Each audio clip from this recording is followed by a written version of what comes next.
আপনারা কিভাবে হোয়াটসঅ্যাপ গ্রুপের ফটোটা চেঞ্জ করবেন, তো সেই বিষয়ে আজকে আমি আপনাদেরকে দেখাবো। তো ভিডিও শুরু করার আগে একটাই রিকোয়েস্ট, আপনারা যদি আমার চ্যানেল নতুন হয়ে থাকেন তাহলে অবশ্যই চ্যানেলটাকে সাবস্ক্রাইব করে বেল আইকনটা অলে সেট করে দেবেন।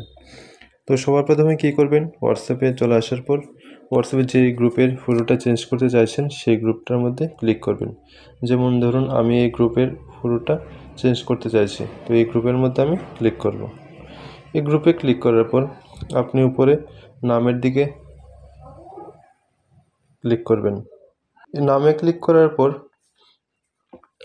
এখানে আসার পর দেখতে পারবেন যে এখানে ফটোটা শো হচ্ছে। এই ফটোর মধ্যে ক্লিক করবেন। ফটোর মধ্যে ক্লিক করার পর উপরে দেখতে পারবেন যে একটা পেন্সিল একটা অপশন আছে, এই পেন্সিলে ক্লিক করবেন। পেন্সিলে ক্লিক করার পর দেখবেন যে এখানে গ্যালারি আছে। আপনি যদি চান গ্যালারি থেকে ফটো দেবেন তাহলে গ্যালারিতে ক্লিক করবেন। আমি গ্যালারিতে ক্লিক করছি। গ্যালারিতে ক্লিক করার পর গ্যালারি থেকে যে কোনো একটা ফটো চয়েস করে দিয়ে দেবেন। একটা ফটো চয়েস করে নিয়েছি, এখান থেকে আপনি অ্যাডজাস্ট করতে পারবেন, ছোট বড় করতে পারবেন আপনার ইচ্ছে মতো। আমি এখানে এই ফটোটাকে এইভাবে সেট করে দিয়েছি। এভাবে সেট করে দেওয়ার পর আপনি এখানে ডানে একটা অপশন পাবেন, এই ডানে ক্লিক করবেন। ডানে ক্লিক করার পর দেখবেন ফটোটা কিন্তু চেঞ্জ হয়ে গেছে।